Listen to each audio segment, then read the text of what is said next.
त्र्यंबके गौरी नारायणी नमोस्तुते. As I told you, the time is very auspicious, very holy time. These 9 days, specially Devi Durga athava Chandi, people call Chandi, she favors, she has an extraordinary love for this time. You may ask, why choosing a particular time? Any time is okay, that is true. But see, people are too busy with many things in life. Worldly occupations, worldly engagements are so many. So they can't devote time all the time. Only certain people who have renounced the worldly life, they dedicated themselves to Ishvara or Goddess, whoever is your Ishta Devata. Those who completely renounce the worldly enjoyments, worldly interests, and dedicate themselves to God or Goddess, only such people can devote all their time for the puja and bhakti sadhanas. So for sake of people who are busy and engaged in many other things, she has chosen certain time. Bhaktas demand, and she does it. See, although this you find even in Brahma Sutra Bhashya, the entire world is Ishvara, but in one place he manifests specifically just for sake of his bhaktas. So if one Rishi manifests, so this is also a very peculiar thing. One Rishi prays to Goddess or God and wishes her, prays to her that you give us some opportunity at a particular time or in a particular ritual or a particular grantha, Parayana grantha. You specify us so that through that we can reach you, we can approach you, we can invoke you. So when one Rishi prays to her and receives that channel, opens up the channel with her, once a Rishi does it, it becomes easy for others. It's like a scientist newly discovers a principle, but his discovery, like our COVID, what is that? Vaccine for corona, how all the laboratories all over the world have been struggling hard. Even now they have been struggling. Number of experiments are going on. If one of them discovers, then producing it in mass scale becomes easy. Once the principle is known, production in mass scale becomes easy. Similarly, once one Rishi develops a channel with Goddess and receives her blessings, the power, the vibrations or energy, whatever you call, energy, vibrations, power, if he knows how to invoke through some mantra or some shloka or some puja, okay? Mantra is a channel, bijaksharas are channels, puja is a channel, or some Parayana grantha is a channel, or meditation is also, these are all different channels. If one Rishi uses this channel and becomes successful in establishing a connection with Goddess, then it becomes easy for others on his initiation. Two things. One is that Rishi may initiate, the Rishi may initiate others. Initiation means may give diksha to others. Once he gives a diksha, it becomes easy because it is already a tread path, it is a beaten track. If somebody has already, see, in a beaten track means, I don't know whether you understand that beaten track or the tread path. It is only villagers can understand better. City people can't understand. In village, in a forest, and particularly in rainy season, the weeds and the plants grow around. Whole forest looks full of weeds and plants. There is no path. If one person starts walking on a path repeatedly few times, then I think we generally in village when I was, we were taking one path. If there is no path, we create a path. How? Start walking. If there are big trees, remove them. Small weeds and tender leaves, you just walk over them. If more and more people walk that area, because of their crushing under the feet, that area only plants get dried up. Side there will be plants, this side and that side. Only in the middle where people walk, one person's walking. Pagadandi, single man's walking. Single man means as small as one person can walk. In that area, that what happened, you can see the difference. 2-3 days, if a 10 people 20 people walk, you can see that a path is created, because that area there are no plants, it becomes dry and you can walk easily. Sides there will be plants, thorns and plants and all others. So this is called a beaten or a tread path, a path which was tread by others. Others who have walked over the path becomes easy for others. And two things, the path becomes easy because it is free from the thorns and stones, we can walk, and free from plants. Second is it is recognizable. In a forest place or in an open place, nowadays we have got tar road, cement road, government well laid down roads, it is easy. In those days you have to make a path.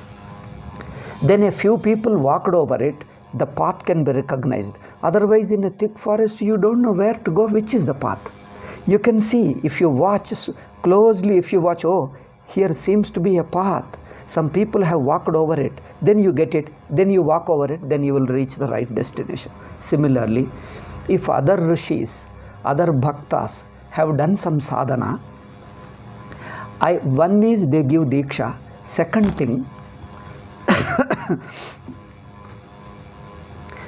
thing is, if they have invoked that avyakta power, avyakta energy of goddess, of Devi, it is there in the vibrations of the cosmic mind. Two levels you can say. One is Sarvavyapaka Devi or Devata, Sarvavyapaka Paramatma. Second is you have brought it to the cosmic level, brought it to the worldly level. That is, you have manifested it.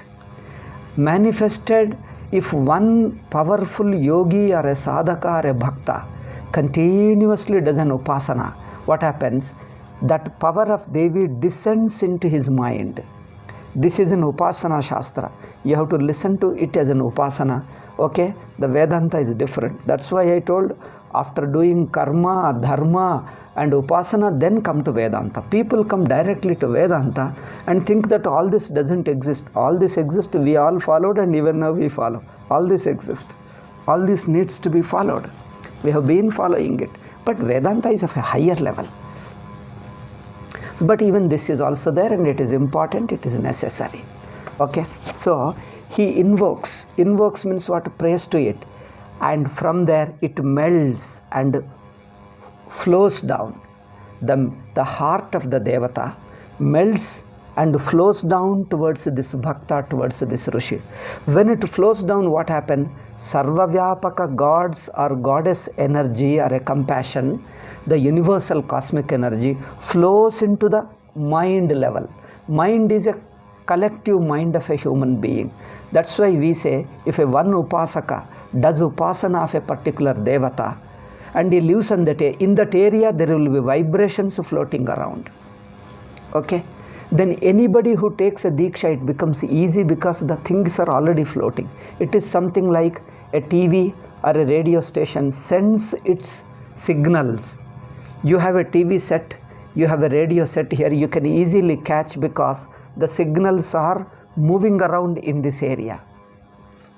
If there is a transmission, like the TV tower or what you call that, the cell phone tower. If there is a tower, the tower catches and releases it in this area. Okay, something like a tower. A rishi is like a tower.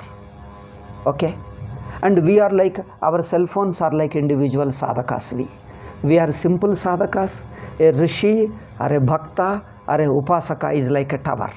If there is a tower, it is easy to catch and send it to us in a particular area. Similarly, in each area there will be some Rishi, some Bhakta. They receive it. They bring it to the collective consciousness, collective mind level. It becomes easy for others to pick up. Our cell phone can easily pick up. If suppose there is no tower, our tower is very far off, our cell phone finds it very difficult to catch it, pick it up.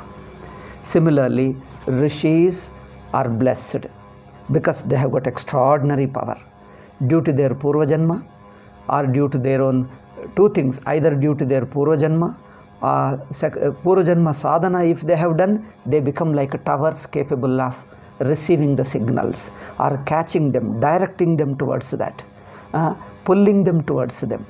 Second is either due to Guru's Anugraha. If a person who has already become a tower, a receiving channel, he can transfer that energy to him. So this is also possible. Or another one is a technically I am telling, they are already Siddha Purushas, like Karana Janma, Adhikarika Purusha, Vedanta says. As they are born, they are capable of transferring, like Veda Vyasa, Shankaracharya, they have got a tremendous power. So this power is Ishvara's power, transferred like a tower they receive. That's why everybody needs a Rishi or a Guru. Guru Parampara. Guru Parampara means this Guru received from previous tower and that from previous tower. So these towers keep receiving, and in that area it becomes easy for us because we are like small cell phones who can only catch after the tower has relayed to us. Without a tower directly we can't catch. Therefore, the necessity of Rishis. Okay. Now, if they give us a Diksha, it becomes, sometimes shall I tell you, I don't know whether I should tell you these things or not. Most of the people are like simple cell phones. We need towers, then only we can receive. But sometimes what happens, some people having a lot of Purajanma, Diksha he has taken, he has done some Parayana, some Japa, some Puja, already a lot. In this Janma he doesn't need initiation, doesn't need Diksha at all. Somehow he feels some kind of inner suggestion. He feels an inner suggestion in his heart. He feels like reading, or he feels like reading book or doing some Japa. Or with the help of a book he does it, he can receive instantly. Then seeing such a rare people, don't think that we all without Diksha we can do that. It's not possible for everybody. Everybody need formal Diksha. Other people, other means a very rare people who have received a Diksha in his previous life and have done some Japa and Dhyana and Puja and some such things. Okay, Puja, Seva, Japa, Dhyana. These are the 4 ways of, once a small spark ignited can be developed. Diksha means a small spark ignited, or in other words, a seed planted. You have to nourish it. Gradually it expands, grows into it. You can take these two illustrations.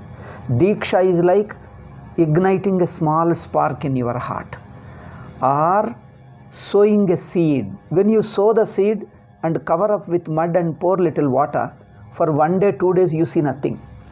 First few days you may not feel anything, but you keep doing, doesn't matter. The bija is sown, the seed is sown deeply inside your heart. It will remain. Don't worry, keep doing it, doing it, doing it. Over a period of time, the small, what you say that? The sprout will come out. The sprout, molake, the ankura will come out. The sprout will come out. Gradually, similarly, a spark will be there. In the beginning, when you receive, it will be like a spark. But continue doing it again and again with a wholehearted. So here we need certain personal qualities, certain behavior, okay, certain discipline at the level of the body, food, certain timings. So first thing is maintain a simple good health. Don't do anything extreme work, extreme job, which disturbs your harmony of your body, inner harmony of your body, and also harmony of the body with the cosmic energy. That is Guru's Diksha. So this harmony balancing is most important. That's why Indian life follows certain discipline. The timings of sleeping, the type of food we eat, the way we interact, the way we talk, all these things are very much regulated in Hindu life. The modern Western time, you ask, I sometimes talk to these people. So modern youngsters, I asked one boy, he says, well, no, it was we were talking in the night. It was already 9:30 or around, coming near 10 o'clock. I told, now I think it is a time to sleep. It is nearing 10 o'clock. What time, by the way, what time you go to sleep every day? I asked him. He says, no time. I say, what is that? No time? What time you go to sleep? He says, no such time. That means you don't go sleep at all? No, not like that I sleep. Then what time? He says, there is no fixed time. I have not. Now you know what he says? How he explains? I have not conditioned myself to a particular time. Hey, is a wonder. You have not. Is it a conditioning or it is a disciplining? See how he talks. Sleeping at a particular time is a conditioning, he says. I have not conditioned. Then I say, you are a college going boy. Then he says, sometimes whole night I won't sleep at all. I keep reading or reading something or just watching radio or something TV. I just enjoy. Then supposing you go to college and then during the class you go to sleep, you feel sleepy, what do? I say, I'll sleep on the table. In front of the table there is a desk, I'll sleep there in the class. Hey, you sleep in the class? My God. I wondered. I said, what will your lecturer think? Would he not chide you? And he says, no, he won't mind it. Then won't you miss the class? He said, I can read for myself. See. This is the modern day boys do. I don't know, girls also do like that, but this is how I know about boys. That means, see, for us, there are certain timings of sleeping. Because if the body is tuned to certain things, yuktahara viharasya, our shastras say, our Ayurveda says, our life says, everything. Because your timings of eating, sleeping and waking and all other normal activity should be organized, disciplined. What is discipline? That keeps your body healthy. So that you will be rhyming with the cosmos also, because sun rising, setting and the nature, you will be rhyming with nature. The nature and your body, if it rhymes, what happens? Your body will be healthy. Health doesn't mean this allopathic healthy. Okay? Allopathic healthy means they test your blood sugar, they test your pulse, they test your BP and say you are a healthy man. Come on, congratulations. He will shake your hand and pass on some of the virus to you, and you will say, okay, he will pass on some of the bacteria, some of the virus to you and shake hand. He says, congratulations, you are a healthy man. You are a healthy man, congrats. Oh, thank you. You will be so shyly, you will be telling, oh, thank you, doctor. This is what you do. Okay, I can act also, but I don't act. Rarely I act. I can sometimes act. But you see, in our Indian way, that is not healthy. Healthy means your mind is healthy to be able to receive that subtle, it becomes an antenna. It receives that subtle vibrations. If your mind is ready for Sandhya Vandana, for Japa, for Dhyana, for Parayana, if your mind is ekagra, pure, relaxed, can feel that inner connection with your Devata, the divine, Devatas. Okay? If you can feel, if your mind can feel the connection with the subtle, Sukshma Prapancha, Sukshma Devatas, Sukshma Devata Shakti, then your body mind is healthy. Okay.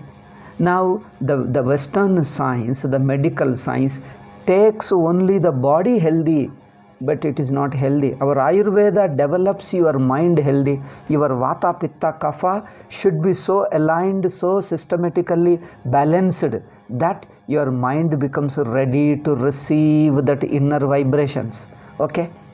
For Japa, for your sadhana, it is ready. Therefore, some yogasanas do that. In fact, yogasanas do excellent this alignment. Of course, sleeping, food and other thing, and your behavior. Another thing is your thoughts. Your thoughts about the people, thoughts about, there should be Shraddha, Bhakti, Vinaya, Karma Yoga, Bhavana, belief in Punya Papa, believe in Ishvara, believe in Purva Janma, and not carrying vengeance against people, hating them, hating vengeance, terrible hatred, terrible bhoga parayanata, addiction to certain things. this disturbs you. That's why these bad habits of drinking, getting addictions, drug addiction, drinking, sleeping pills, all these things show your inner energy. That is what you call that. Yoga Shastra call them Sushumna Nadi. Okay. Bhakti Shastra calls them Bhakti. Vedanta calls them Antakarana Shuddhi or Antarmukhata. Vedanta calls it Antarmukhata. And Bhakti Shastra calls him Bhava Shuddhi. Yoga Shastra calls it Nadi, that Sushumna Nadi awakening. Sushumna Nadi becoming clear and purer. And Ayurveda says it is a balancing of your tattva. See, all our Shastras talk of that your inner mind should be ready to receive, ready to be tuned with cosmic energy. Okay, then that is real health. So modern Western science doesn't understand this inner health. It sees only physical health. It tests your, as I told you, blood sugar, and then what you call BP and certain other things, pulse rate. Okay, you are healthy. Congratulations. But that healthy man cannot do any japa, sadhana, can't do that. But there should be yama, niyama, pranayama. That's why yogasanas, pranayama, and yama niyama means what? Living a life with a discipline and also having a good heart, a simple, loving. That's why whoever has helped you. So the simple discipline of life, simple values of life, like parents, having respect to parents, this is the most important, because you have received so much of help from them, that they gave you birth, brought you up, they suffered for you, they love you, they care for you. Now having respect for them, being grateful to them, and also doing whatever little service you can do and taking care of them, this keeps you healthy. And your family members and other people, whoever has helped you in life, being gratitude is most important. Speaking truth is important. Not being too aggressive, vengeful. Vengeful means hatred and revenge and anger. Deep-seated anger. Okay, tentative angers, that's okay. They just come and go, passing anger. But a deep-seated anger, a deep-seated hatred, unforgiving hatred, or a deep vengeance, they disturb your personality from your depth, from your core, they disturb your personality. Therefore, these values, your discipline, your food, your relationship, all these things purify your mind. Then to such a person, Diksha will work. Otherwise, directly Diksha becomes ineffective. That's why some people are not fit for Diksha. Don't give them Diksha. They say, everybody is qualified. Constitution gives equality to all. This only idiot can talk like this. Okay? Not any sane person can talk like this. So, first thing is they don't know what is what. They talk like a political right. That itself proves his unfitness for anything on life except to live like animal. He is only fit for living like animals, not for any deeper spiritual life. Okay. The person who talks like that itself shows he is unfit for anything deeper life in spiritual life. So this kind of a life, values, that's why asanas, pranayama, daily some japa, daily your sandhya vandana, and keeping a good relationship with anybody. Don't hurt anybody. Hurt means do your duty sincerely towards all people around you. Don't carry any vengeance and be good to them, be kind to them. After all, understand certain normal human weaknesses and you can easily forgive them. That makes your heart pure. Don't overindulge in any pleasures. Any mamakara, sense pleasure, or mamakara, excess of attachment also makes you, incapacitates you to receive certain inner purity, inner what you call spiritual connection. Because that Sushumna Nadi or your Antarmukhata, whatever you call it, whatever, each Shastra has got its own, that gets blocked if you overindulge in attachment, if you have got over ego also, if it is an excess, if your attachment is also eligibility, yeah, correct. So if your attachment is also excess, or if you overindulge in any eating, drinking, sleeping, anything is also overindulgence, it does it. So within the Dharma Shastra permitted level, so Dharma Shastra permits certain level, then you can maintain certain purity, because your nervous system, hormones and your all those things should be kept pure. Therefore in Hinduism there is a dharmic life. Okay, so any diksha, any puja, any sadhana always accompanied by a certain values, certain dharmic life. So dharmic life is necessary. That's why whole Hindu life is a dharmic life.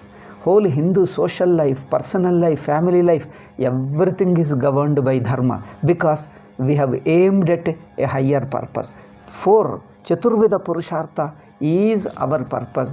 Not only Arthakama has got some place, Arthakama, money, property, certain pleasures have certain place. Okay, but there is a dharma also.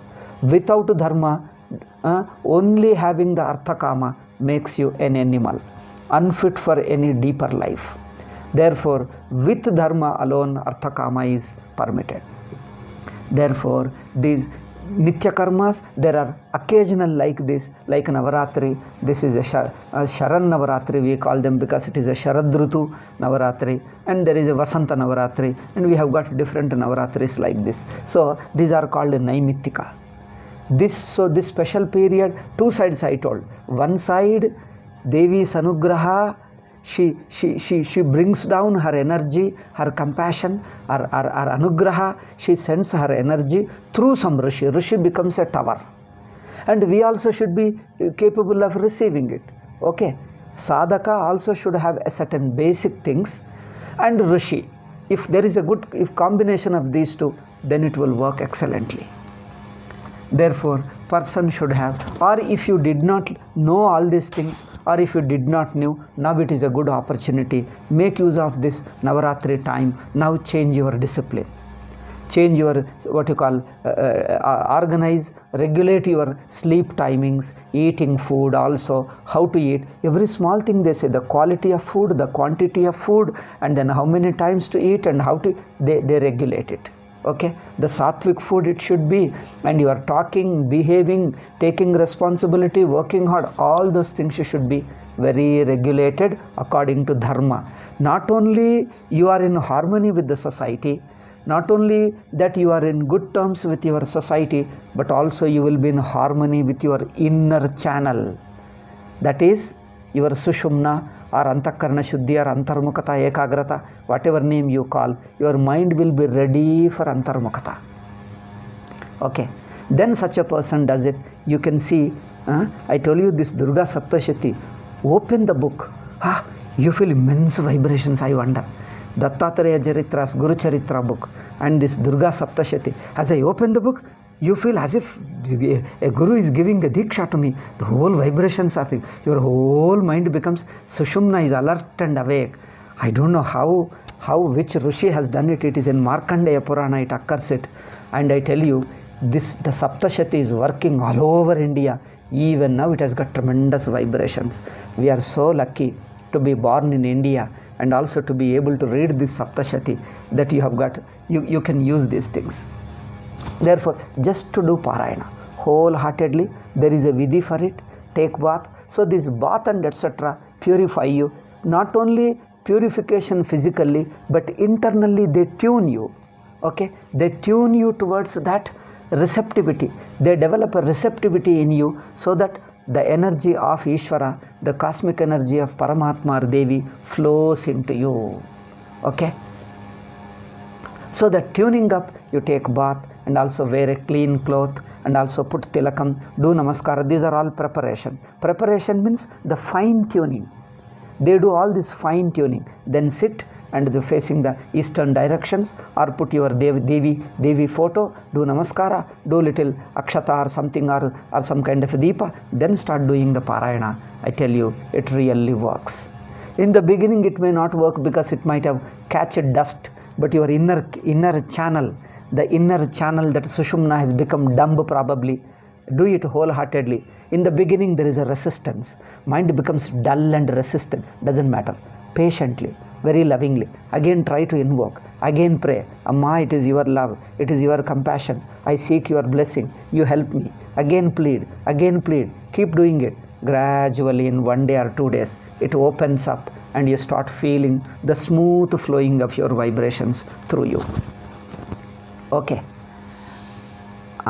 So this is, all Shastras are same, okay? They call by different name. Vedantins call it Antakarana Shuddhi, Antarmukata. Yogis call it as some kind of a Sushumna Nadi. So different people give a different name. That Sushumna Nadi is awakened, and then Kundalini are different names they give. They all mean the same thing. Okay, with a slight variation, almost they mean the same. So here, the first chapter we shall read. Just broadly I explain. I won't go by every shloka. Just broadly explain general idea. So my purpose is not to give you the total lecture, otherwise it may take 1 month or 2 months. Just to give you some inspiration, some idea, some clarification of your doubts, so that wherever you are, you must have already some guru who must have helped you. So it will be, if you already have a guru and who already guide you, this will be little assisting, it will be little helping you. Then if you don't have a particular guru, you may have your own parents. If your father or somebody, if your father has been doing it and you listen in front of him and you continue it, it is as good as a Diksha. Okay, that's why our family tradition has become serves the purpose. These days they say, where do you get the guru? Keep on in the Facebook they do. You break your family tradition. You think family is only a money making business or only just living a thing. Family was also a culture. Family was a Gurukula, and we lost that Gurukula. Family was Gurukula. Every father would do that thing, so that it is not that father, the purpose of father is only to hand over the property to the next generation. It is not only the property and the house property and etc. More than that, the culture, the values, the discipline, Dikshas, Devata Diksha, Puja, even the Devata Rupa, Saligramadi, they hand over to next generation. And they say, oh, we have no time to do. Oh, after father passes away, the books you give it away to library, Saligrama you give it to temple. If they don't take, I have seen the people, they threw the photos, Saligramas in the temple campus and went away. I saw in one temple. My God, I told, it is a Diksha. Your father, grandfather have done the Saligrama Puja. They have done some Diksha for whole life. And father expected that my son will take this Diksha. See, you are a son, you are a child of your son. So you sit in front of your son, you don't need even formal Diksha. Because there is a love and compassion on the part of father for his child. And if you take it, if you orally says it, hey, do that puja, that is enough, that becomes a Diksha. Hey, you come on, do it. Do it. If he says it, that becomes a Diksha. Because it is a so intimate relationship with parents and children. And they give you, it works. It is a Diksha. Because the place, the Saligrama or any other puja material, and then Devata Murti, and you, already it is there, they tuned up. The father, children there is already tuned up. Because the child feels that he is related to father, father feels that he is related to he is my child, so that psychological tuning up is already there. So you don't need any formal Diksha, orally telling one sentence is enough.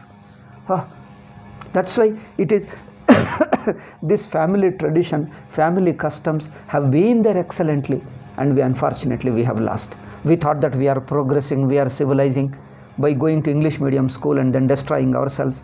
We thought that we are becoming great people.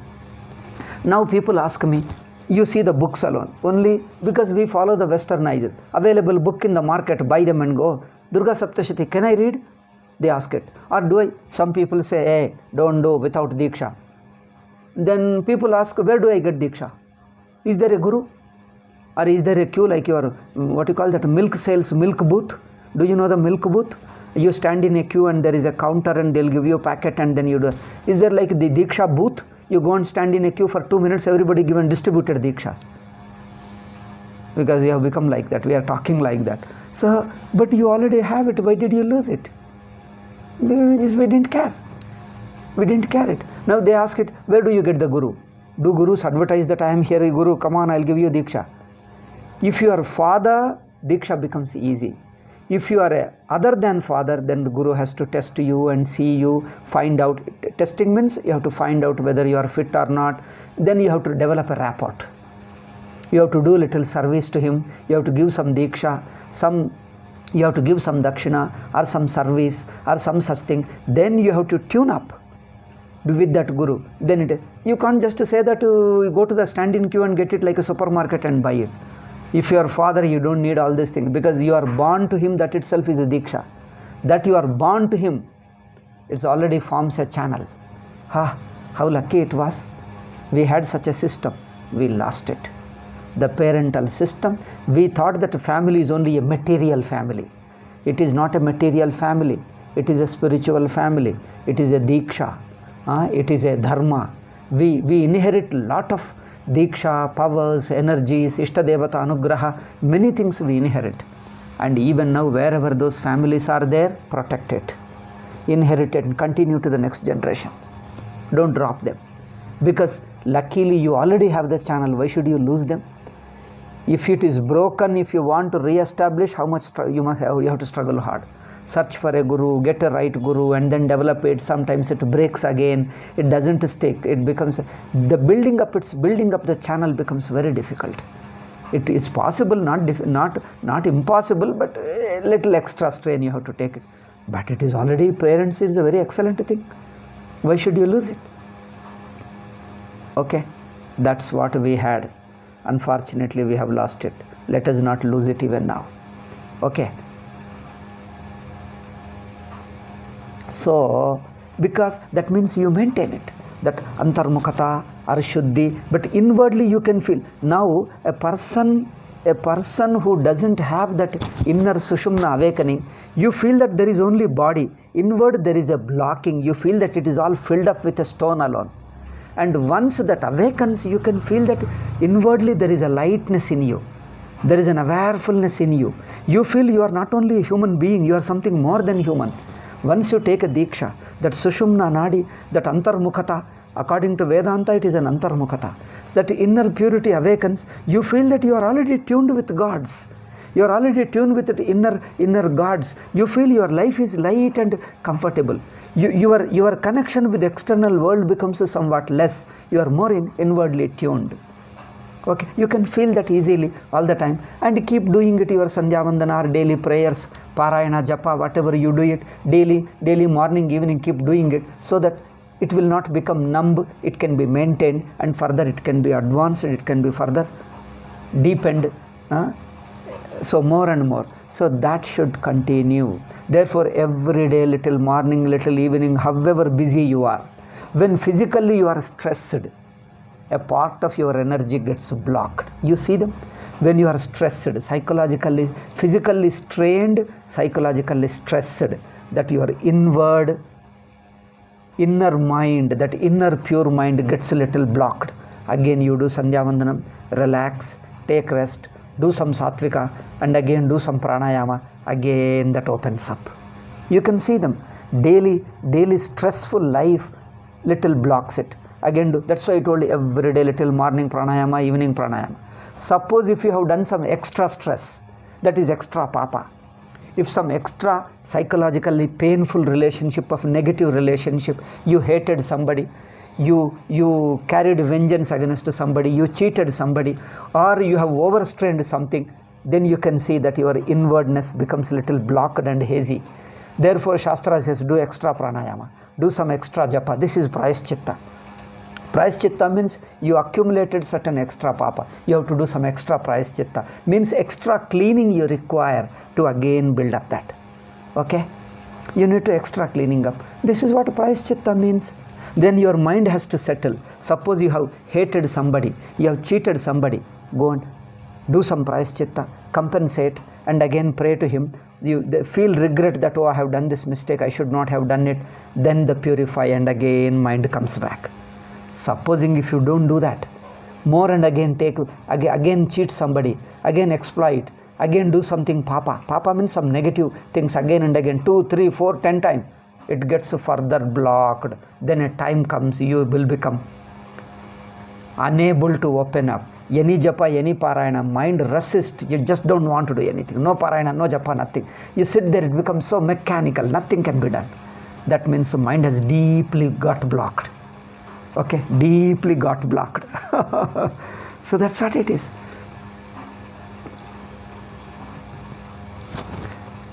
See, some people like the Shudras, I say, those who did not have this japa, puja, parayana, even then their sushumna also can wake up. Okay, for them, that's why I told you, do brahmana seva, bhakti itko. Even from a distance, be totally wholehearted, sincere bhakti. Sincere bhakti, surrender, do service. When you see them, do namaskara. Never think ill of them, because he is a guru, brahmana is a guru. Even Shudras, they do simple seva, even for them sushumna wakes up. Okay, that's why they told simple seva, without any cheating, without any what you call dishonesty, sincerely, wholeheartedly. From a distance, you do namaskara. If you can do little small seva, do it. Do your duty sincerely, without cheating others, without hating others. That itself, the very seva bhavana, the seva surrender, the bhakti opens up. Therefore, the Shudras also were given a different sadhana, that's all. So everybody was given some or other sadhana for your opening up your inner sushumna or inner antarmukha mind. Okay, with that, when you read, in terms of emotions and relationship, it gets blocked or it gets disturbed. It gets disturbed. Anyway, I think I have given a little over introduction, because now chapters are there. I have to cover them. As I told you, each shloka I don't cover, just some central idea, certain important points I tell. Now the first thing, the first chapter, Om Namaschandikaya, Om Aim Markandeya Uvacha. Markandeya Uvacha. Okay. Savarnisurya Tanayo Yo Manih Katyatheshtamaham Nishamayatadutpattim Vistarad Gadato Mama. Markandeya asks. Okay.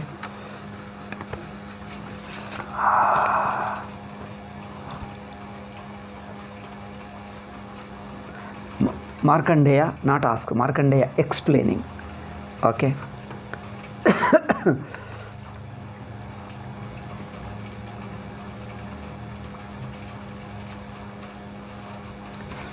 Because Markandeya Rishi is an Adbhuta power.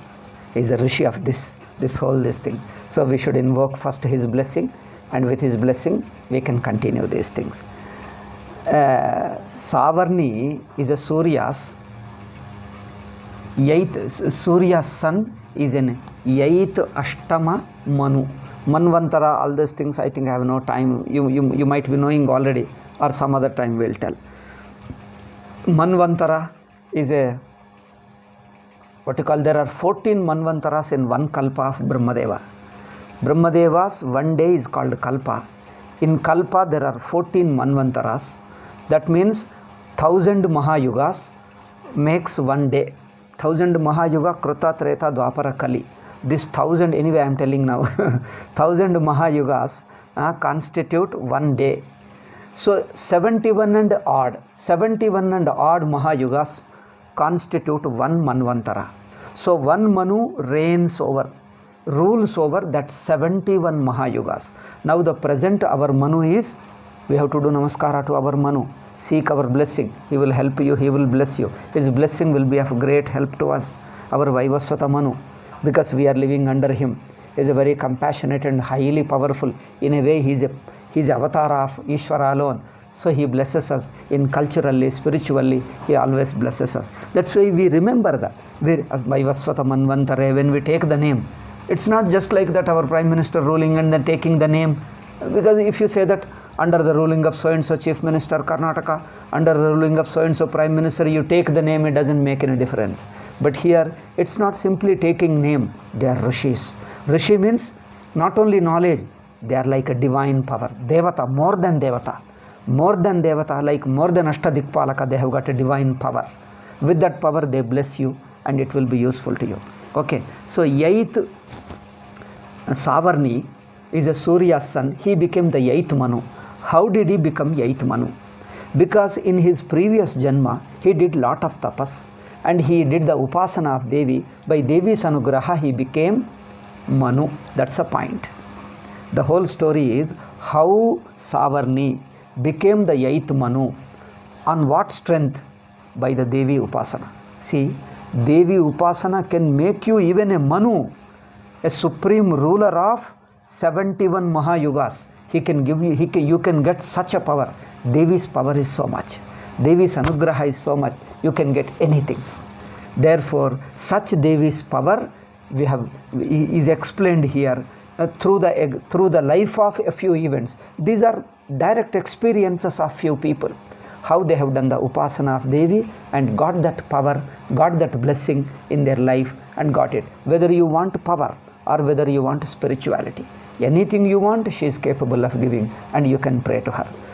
Mahamayānubhavena yatha manvantaradipasa bhabuva mahabhaga savarnistanayorave Surato nama. In a previous manvantara, there was a king by name Suratha. Okay? Surato nama raja bhut samaste kshiti mandal.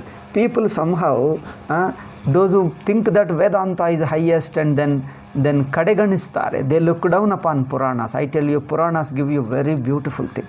Puranas will make your heart really beautiful, pure and then devotional. There is one shloka in Sannyasa Dharma. Shall I tell you? In that Yati Dharma Sangraha, afternoon, after your bhiksha, sannyasi is supposed to read some Puranas. You know what the shloka says? If you must read Purana, even a sannyasi, Vedanti, Advaita Vedanti, Shankara Bhashya, Oduva Vedanti who studies Shankara Bhashya, he after Madhyanika Bhiksha should read some Puranas, because Murkhasyapi Bhaktir Jayate, that shloka says, even if he is a hard-hearted, Murkha also gets bhakti. Such is the effect of Puranas. Puranas are very beautiful, very tenderly. They bring the power very easily, they touch your heart. Therefore, everybody must listen from a bhakta's heart. You should listen to Puranas. Puranas have got a vibrating energy. Never ignore, underestimate Puranas. Therefore, people think that I teach only Vedanta. Because we studied from our Gurus, Puranas also we studied, Vedanta also studied, Dharma Shastra also studied. If you study Dharma Shastra, then that is also another one, Dharma Shastra. That's also interesting. Now this is a Purana. See the Puranic way, how beautiful it is. Because I studied from our Guru this Puranas also. So, Tasya Palayatas Samya, that king was ruling his kingdom. Then what happened? There was a war once. It happened that there was a big war and people came, and though they were small in number, his army was bigger. This Surathan, king's army was bigger. The other's army was small. Yes, he got defeated. When he got defeated, what happened? He came back to his kingdom, and the small principal, that means a small kingdom, he remained a small king of his own area. He could not win a bigger kingdom and remain with humiliation. Just started ruling that kingdom, confined to his own small area. Then what happened? He felt very much disappointed, humiliated that he lost his kingdom. Then he lost his interest. Then one day he thought that he mounted his horse. And he told his ministers, he handed over to his ministers, come on, you continue the ruling. It is anyway a small kingdom now. The bigger kingdom is lost, it is a small kingdom. Okay, you continue ruling, I'll go for hunting. In the pretext of hunting, he mounted his horse and went away to the forest. Went away on and on and on and on, went away. And then he reached an ashrama. He found there is an ashrama. Seeing an ashrama, he felt that, Abba, it is good that I have come to this ashrama. When people are generally highly disturbed, see, this is the reason.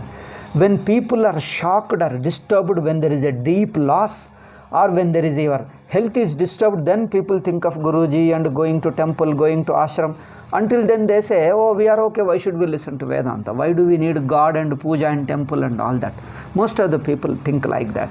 Only when there is something disturbing, shaking thing event in his life, you are devastated in his life, then you think of God. Okay, like this king also thought of his parakrama, he could win the kingdom and live happily. But he was shaken. And he went to that ashrama, he lived there, and he was thinking, though he left his kingdom and came to this forest and living in the ashram, still he was brooding over his past. I don't know how my minister is ruling the kingdom. because because there was a, what you call a treasure. King has a treasure, some money will be there. If they abuse the money properly, if they don't pay the salaries to properly and collect the tax properly, the treasure will be empty and you won't be able to pay salaries and the people won't work and the kingdom will dissipate it. Kingdom will melt away. So I don't know whether they are ruling properly or not. Whether he is worried here, sitting here is worried about the kingdom. Why can't he go there? Because that reminds him of the humiliation that he lost his bigger kingdom, unable to bear it, because he's deeply hurt. His ego is hurt, deeply hurt, and came away sitting here. But still he is worrying about the kingdom. Okay. Dhruvam tedya kurvantyah mahibhrutam. Yen madabeku. He is still worried. At that time, exactly at that time, a Vaishya comes to that same ashram. He was also in trouble like this similarly. He was also suffering from a similar trouble. And looked at the Vaishya's face. He was also looking very sad and depressed. He asked him, hey, hello, Vaishya, how are you? You seem to be very sad. What is wrong with you? He asked him. He says, Sashoka yuva kasmatvam durmana yuva lakshase. And he says, his name is Samadhi. Samadhir nama Vaishyaha.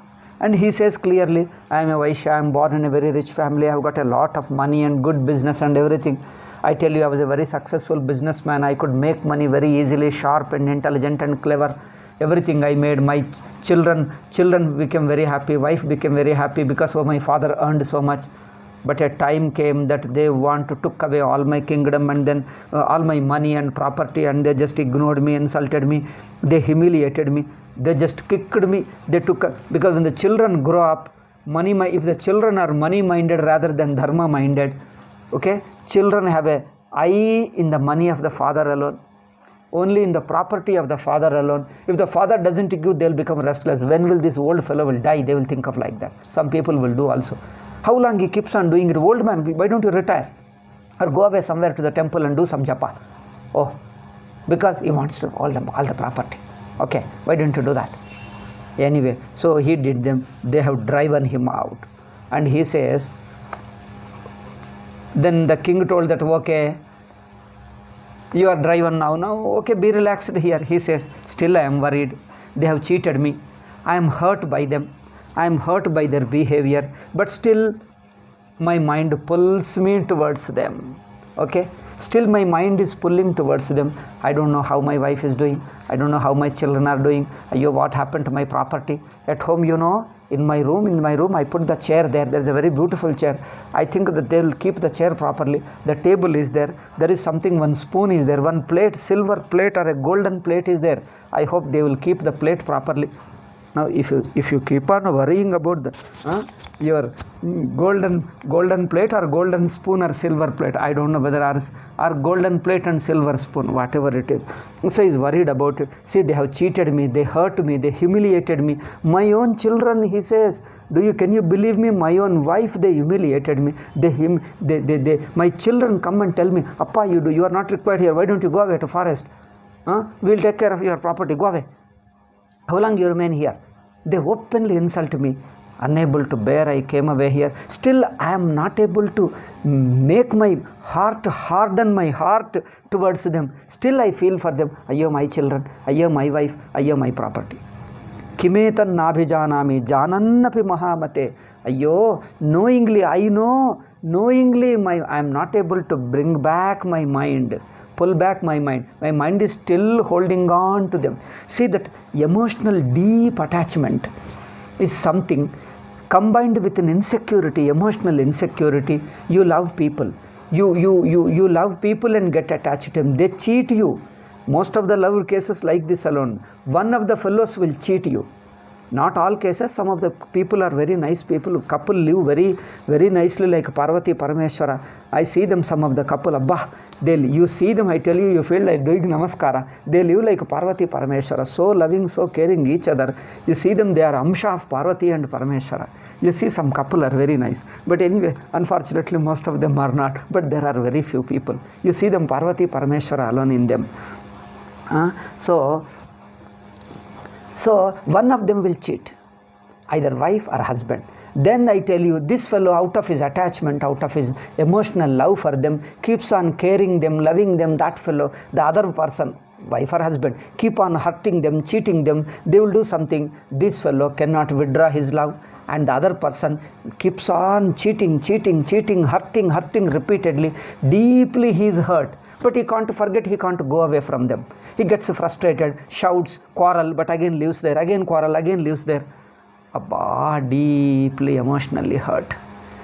Neither they can forget love, nor they can heal their the deeply hurt emotion, and I can forget it, nor give up and go away, nor he can reconcile. It is we don't know what to do that. It's a very painful situation, and this is what Vaishya is in this condition. I think those who have read it, it's a very beautiful explanation, simple Sanskrita. If you know little Sanskrit, you can see them. What all I am telling is much more beautifully explained there. I am telling in a simpler way, in a summary only. It's a very beautiful. When I read it first time, I think even now I love to read this. Durga Saptashati is a beautiful thing. Therefore, both of them told anyway. Now Rishi is here. His name is Medha Rishi. Now here is a Medha Rishi ashrama. Anyway, both of us have come to this Rishi ashrama. Let us talk to him. I am also in trouble. You are also in trouble. A deeply devastated, deeply disturbed personality.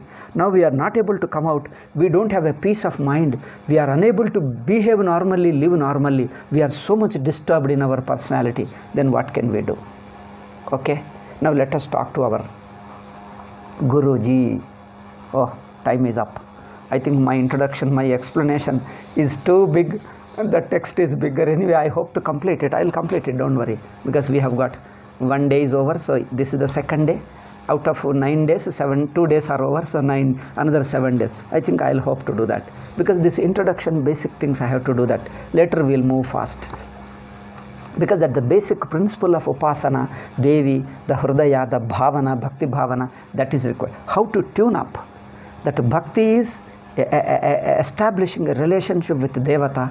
That we have to learn it. Once you do it, then it goes on. You can go on. I think today the time is up. So we will Drishta Doshe Vishay. Anyway, tell little bit. At least the question I tell, that Guruji's answer probably will tell tomorrow. And he said, because anyway, answer requires little extra explanation. Tomorrow, first beginning alone, we will give Guruji's answer, Medha Rishi's answer. Now they put the question, you see, Guruji, we are in trouble. Dukkhaya yanme manasasvacha. My mind is not under my control. My mind is haunting me. This is a very painful situation. Your mind has become an enemy to you. Your mind is haunting you. Where do you go? Can you run away? I think I told you one Hindi film song. Manadarpana kahelayo. Chahe, at one place that Hindi song says that. I don't know who wrote it. It's a very good song. Chahe to you can run away from the world, किंतु अपने मन से भाग न पाए. यदि दुनिया से चाहे तो भाग सके, किंतु अपने मन से भाग न पाए. Therefore keep your mind धूल न जमे. मन दर्पण कहलायो. Yeah, it is in internet. You can read it. Somebody sent me, that our Nagaprasad sent me, and I read it. I heard that song. It's a really beautiful. In Hindi film, in YouTube, you can see that. He says, you may run away from the world. See, these people have run away to the forest. But the mind which is carrying all the guilt and the hurt and the pains and the humiliation, insult, attachment, it is carrying.